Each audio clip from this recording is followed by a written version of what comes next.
लोग अपने गुरुदेव के मार्गदर्शन में गंगा के किनारे ध्यान करते थे हरिद्वार में, तो एक सेठ का लड़का था, अपने पिता से नाराज होके भाग के आ गया और वहीं बैठा बैठा रहता था जहाँ सब साधु ध्यान करते। एक दिन वो गंगा के उस पार गया तैर के, उसको उधर दिखी सुंदर सुंदर से लंबे लंबे बालों की गोरी गोरी पीठ वाली कोई स्त्री।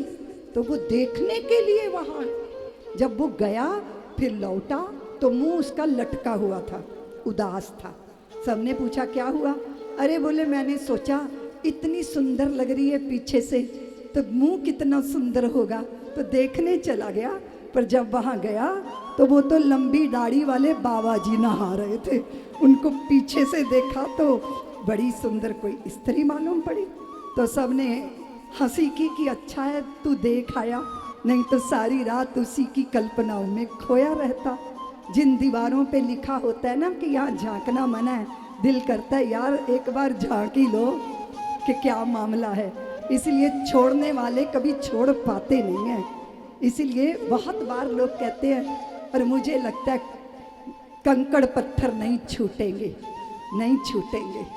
जिस दिन कोहे नूर का हीरा मिल जाएगा ना, उस दिन कंकड़ पत्थर कब छूट गए ये पता ही नहीं चलेगा। इसलिए श्रेष्ठ को प्राप्त करने का प्रयास करो, वो जो साधारण सा है वो अपने आप छूट जाएगा। समझ आया? बोलो ना देवियों, बोलती क्यों नहीं हो? प्रयत्न पूर्वक कुछ होता है नहीं। हाँ सुनो ना, उसने संकल्प किया बाबा जी ने कि अगर कोई स्त्री दिखेगी तो मैं अपना भरा हुआ जल का मटका दोबारा जल भरूंगा, फिर मटका मांजूंगा, फिर जल भरूंगा।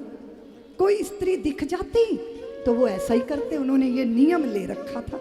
स्त्री दिख गई तो सोचते थे पानी अशुद्ध हो गया, उसे फेंकते थे, फिर घड़ा मांजते थे, फिर भरते थे। और मोहल्ले के मन चले लड़कों ने एक स्त्री को 10 रुपए दे दिए कि जब बाबा जी घड़ा भर ले तब सामने जाके खड़ी हो जाया कर।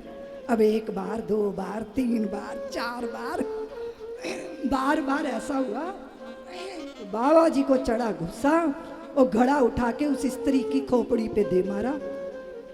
एक बड़े महापुरुष खड़े थे तो वो बोले कि ऐसा क्यों कर रहे हो तुम, ऐसा क्यों कर रहे हो?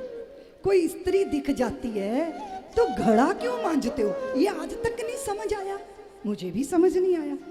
सुनो देवियों, अगर घड़े का मन खराब होगा, हाँ घड़े के अंदर कुछ वासना आएगी तो स्त्री को देख के आ सकती है?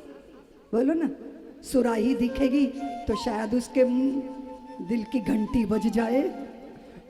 घड़ी को देख के, सुराही को देख के मटकी पे रीझेगा, किसी स्त्री पे क्यों रीझेगा? अरे मटका क्यों मांज रहा है?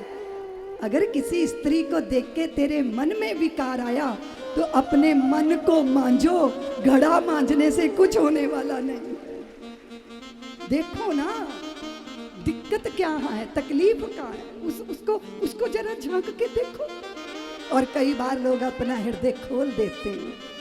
और आप सच बताऊं आपको, कभी कभी बड़े बड़े बुजुर्ग भी मुझे माँ ही मानते हैं और अपना हृदय खोलते हैं। एक मुझे मिले, बोले दीदी माँ अगर मेरी खोपड़ी चीरेंगी ना तो इसमें स्त्रियों के विचार भरे हैं, मैं क्या करूं?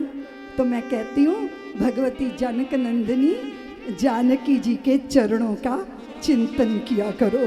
जनक सुता जग जननी जानकी, अतिशय प्रिय करुणा निधान की, जाके युग पद कमल मनाऊं, तासों कृपा निर्मल मति पाऊं। 25 साल ब्रह्मचारी, फिर गृहस्थी, फिर क्या करना है? बोलो ना। 60 साल के हो गए, अब क्या करना है? बोलो ना। बोलते क्यों नहीं?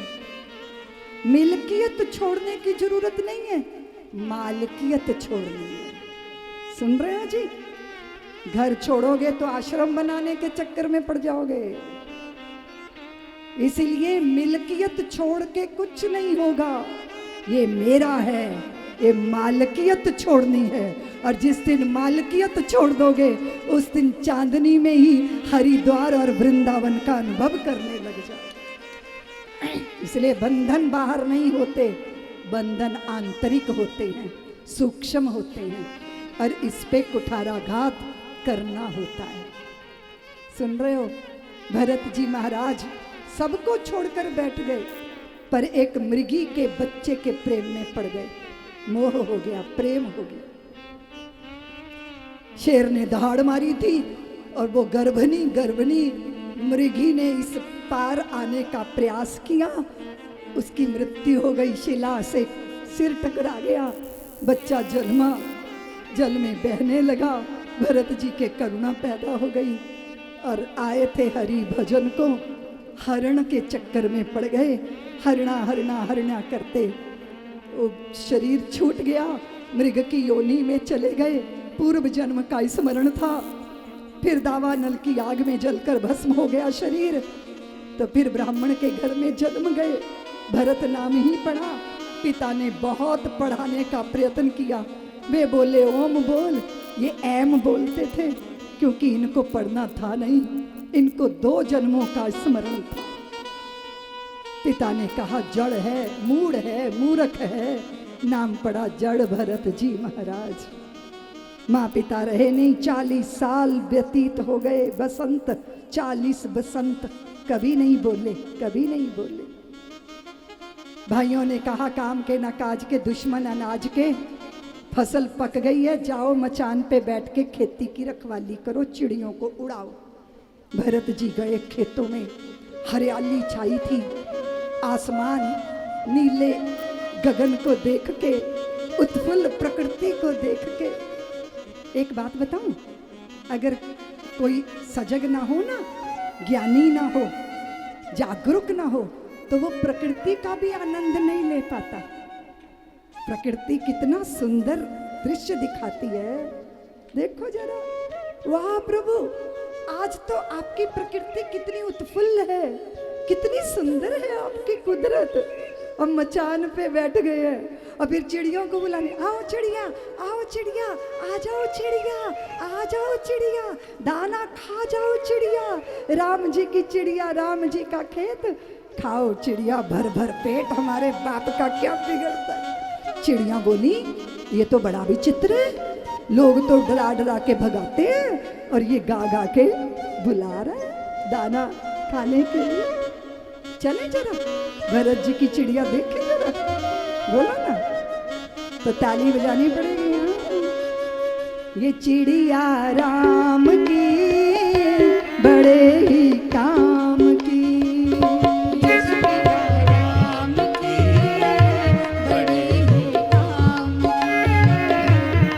आप गाती हो, आवाज तो आती नहीं, मुंह में सुपारी है, बोलो ना। मौनी हो, तुतलाती तो नहीं हो। जो तोतले होते हैं उनको भी बोलने में संकोच लगता है। एक ने ब्याह किया, स्कूटर पे ले जा रहा था पत्नी, एक्सीडेंट हो गया, उसकी जीभ कट गई पत्नी की, तुतलाने लगी। फिर दूसरा ब्याह किया, वो बाथरूम में फिसल के गिर गई, दांत टूट गए, वो भी तुतलाने लगी। फिर तीसरा ब्याह किया, वो ऑलरेडी पहले से ही तुतला रही थी। मित्र पीछे पड़ गया कि घर में 3-3 भाभियां और एक भी दिन भोजन पे नहीं बुलाया। तो उसने पत्नियों से कहा कि वो पीछे पड़ा है, भोजन करने आएगा, भोजन कराना, स्वागत करना। और खबरदार एक जनी भी बोली, सब चुप रहना। अब वो बैठा भोजन कर रहा है, अब भाभियां बोली नहीं रही, वे उकसा रहा है, ये बोलती क्यों नहीं, ये बोलती क्यों नहीं। तो भोजन करते करते मित्र ने कहा कि करेले बने तो बड़े बढ़िया हैं, पर थोड़े कच्चे रह गए। तो वो जो करेले तल रही थी ना, उससे रहा नहीं गया। बोले हाय लाम, इतने तले तो तत्ते रह गए। और दूसरी ने मारा पीठ पे, हाय राम, तुप लेने को तह दिया था, बोल पली। और तीसरी बोली, भैया ताते अते अमी है, तुप ताप बैठे, तो तुम भी तुप ताप क्यों बैठी हो, बोलो ना। गाओ ना। बड़े ही काम की ये चिड़िया राम की, बड़े ही काम की ये चिड़िया राम की, बड़े ही काम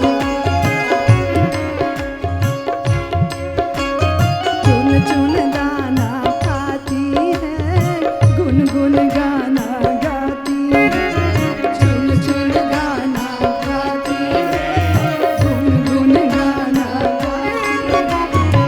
खाती है, उड़ जाती है, सबके मन को भाती है, खाती है, उड़ जाती है, सबके मन बरसाती है। ये खेतिया राम की, बड़े ही काम की, ये खेतिया राम की, बड़े ही काम की, ये चिड़िया राम की, बड़े ही काम की।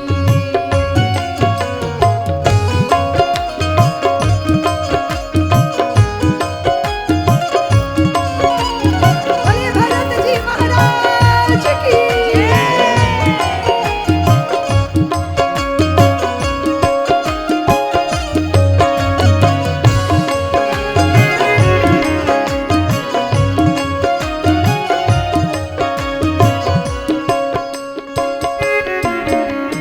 नील गगन की छाया है, राम जी की माया, नील गगन की छाया है, राम जी की माया,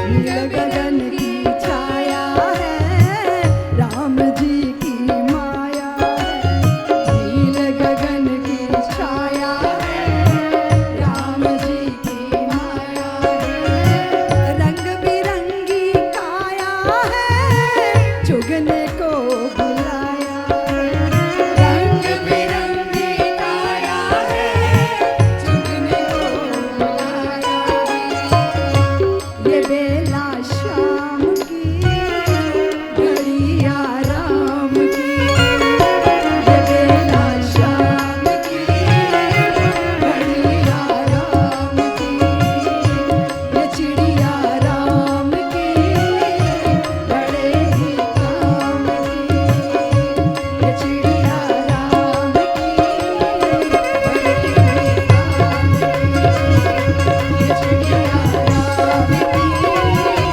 बड़े ही काम की, ये चिड़िया राम की, बड़े ही काम की, ये चिड़िया राम की, बड़े ही काम की, ये चिड़िया राम की,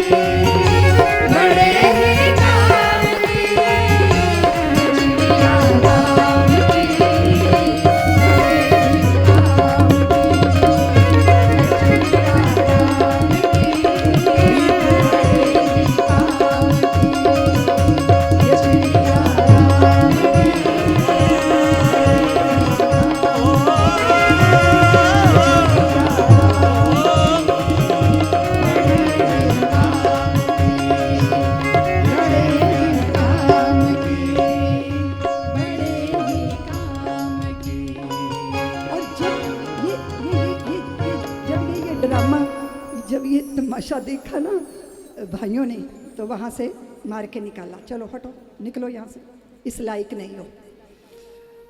देखिए, जो साधु होता है ना, आत्म में रमण करने वाला, वो मान अपमान से परे होता है।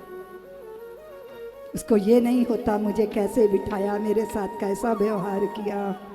जो तत्व को जानता है, वो व्यवहार में दोष दूसरों के देखता नहीं, वो देखता है कि इन्होंने व्यवहार ऐसा इसलिए किया क्योंकि ये इनका संस्कार है। कुत्ता भौंकेगा, है ना, भौंकेगा ना। सारे पशु पक्षी अपने स्वभाव के विपरीत काम नहीं कर सकते। मनुष्य भी जन्मों जन्मों का संस्कार लेके चला है, इसीलिए कोई बात नहीं, चल दिए वहां से। डाकुओं के सिपाहियों ने पकड़ लिया और फिर खड़ा कर दिया भगवती के चरणों में बलि देने के लिए। कभी माँ अपने संतानों की बलि नहीं मांगती, संतान तो अपनी संतानों के लिए बलि हो जाया करती है। भरत जी की बलि देने के लिए जैसे ही खड्ग उठाई, तैसे ही मूर्ति का सीना चीर के भगवती काली जगदम्बा प्रकट हो गई, रक्षा की अपने ज्ञानी पुत्र की रक्षा। और आप जानते हो कि भरत जी महाराज ऐसे, ना उनको मारे जाने का दुख, ना उनको बच जाने की प्रसन्नता, बैठे हैं अपना मस्त। सिंधु सौवीर देश के राजा रुहुगन की पालकी का एक कहार भाग गया था, तो उन्होंने पकड़ के भरत जी को लगा लिया। ये दो पग आगे देख के चलते हैं, क्योंकि ऋषभ देव जी के संतान का संस्कार है ना उनको। कोई पशु पक्षी जीव, कोई कीट पतंगा पैरों में ना आ जाए, कभी दाएं कभी बाएं, कभी दाएं कभी बाएं। पालकी की भी चाल बदल गई। रुहुगन कहते हैं ये तुम्हारी चाल को क्या हुआ? पुराने कहते हैं ये जो नया रंग रूट भर्ती किया ना, उसी की चाल कुछ अलवेली है। तो भरत जी को व्यंग किया रुहुगन ने कि बड़ा बेचारा कमजोर मालूम पड़ता है। अब उनका शरीर था हट्टा कट्टा, खाया पिया। तो उन्होंने कहा कि राजन, मोटा होना पतला होना तो शरीर का धर्म है। तुम किसको टोक रहे हो, किसको वर्ज रहे हो, किसको दंड देने की बात कर रहे हो? मेरी काया को या मेरी आत्मा को? अब रुहुगन को लगा, और मोटा सा कंधे पे उनका जनेऊ देख लिया और पूछने लगे, आप कौन, आप कौन, आप कौन? भरत जी ने कहा, मैं कौन, तुम कौन? अभी तुम स्वामी थे, मैं सेवक। अब तुम मुझे आसन पे बैठा दिए हो, अब मैं स्वामी, तुम सेवक। व्यवहार तो शरीर का धर्म है राजन। मिट्टी के लौंदे पे मिट्टी का एक लौंदा, और उस पे भी एक मिट्टी का लौंदा, और उसके भीतर भी एक मिट्टी का लौंदा। मिट्टी की ये काया पैरों पे खड़ी है, जंघाओं पे टिकी है। मेरे कंधे पे मिट्टी की पालकी टिका दी गई, उस पालकी में मिट्टी का शरीर तुम लेके बैठ गए। मिट्टी का तो एक ही धर्म है, मिट्टी में मिल जाना। पंचभूतों की काया पंचभूतों में मिल जाएगी राजन। आत्मा नित्य मुक्त है, और मैं शरीर नहीं हूँ, मैं शरीरी हूँ, मैं देही हूँ। इस आत्मज्ञान को तुम भी धारण करो। नैनम छिदंति शास्त्राणी नैनम दहति पावका। और फिर बोध कराया, मन की चपलता समझो, मन की चालाकी जान गए, हम अपने को पहचान गए।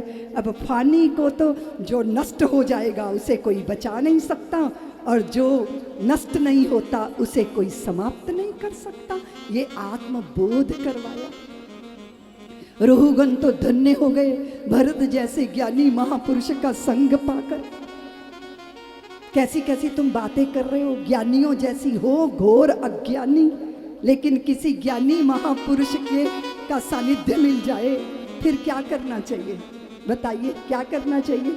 ऋषभ देव ने अपनी संतानों से कहा था, संत भी कहते हैं बहुत यज्ञ करना सबके बस की बात नहीं, बहुत आराधना पूजा उपासना करना सबके बस की बात नहीं है।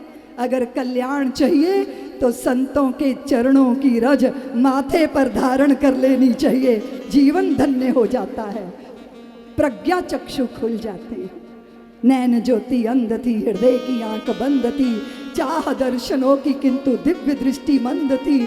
अदूर को अदृश्य निराधार देखते रहे, पार में खड़े खड़े अपार देखते रहे।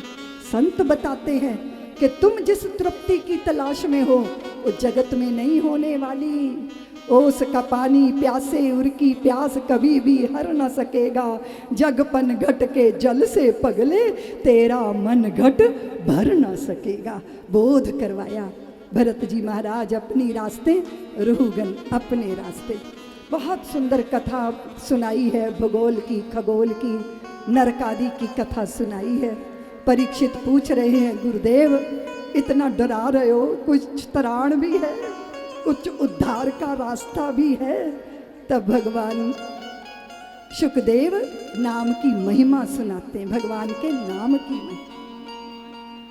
अजामिल की प्रसंग सुनाया, एक स्त्री को एक श्रेष्ठ के साथ रमण की अवस्था में देख लिया तो एक ब्राह्मण का पतन हो गया।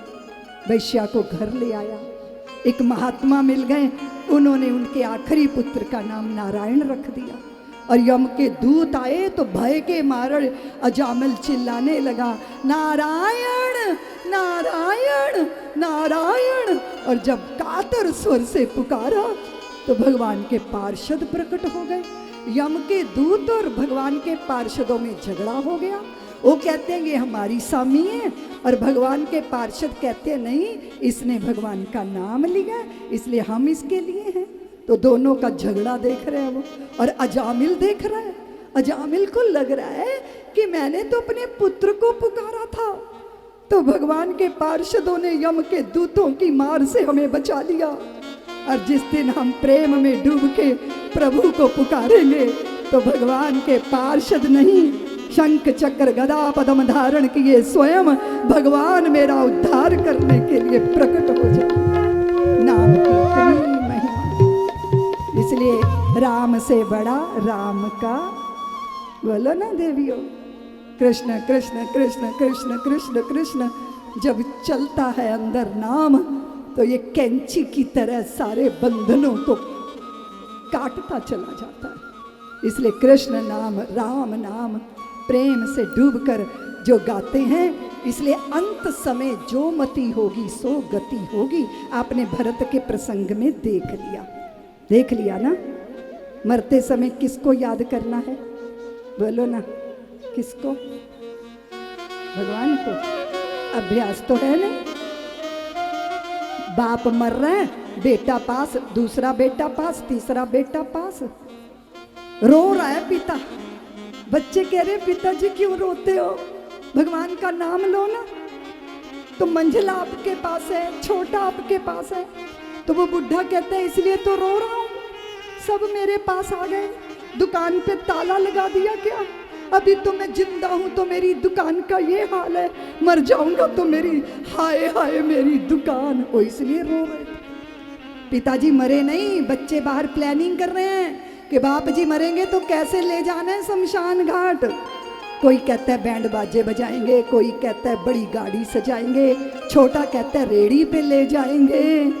और पिता कूले टेक के बैठ गए, बोले लाओ मेरी चप्पल, शमशान घाट पैदल ही चलता हूँ, इतना खर्चा करने की क्या जरूरत है। इसको बोलते हैं आसक्ति। क्या बोलते हैं, बोलो ना, आसक्ति। क्या बोलते हैं?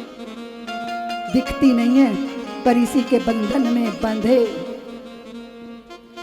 तो फिर हुआ ये कि अगर ठाकुर हमारी नजर में हो, ठाकुर हमारे हृदय में हो, ठाकुर की स्मृति हमारी प्रज्ञा में हो, तब होगा जब हम उनको प्रीत करेंगे, प्रेम करेंगे। राम ही केवल प्रेम प्यारा, जान ले जो जाने निहारा। इसलिए मेरी नजर में मेरा श्याम मुरली वाला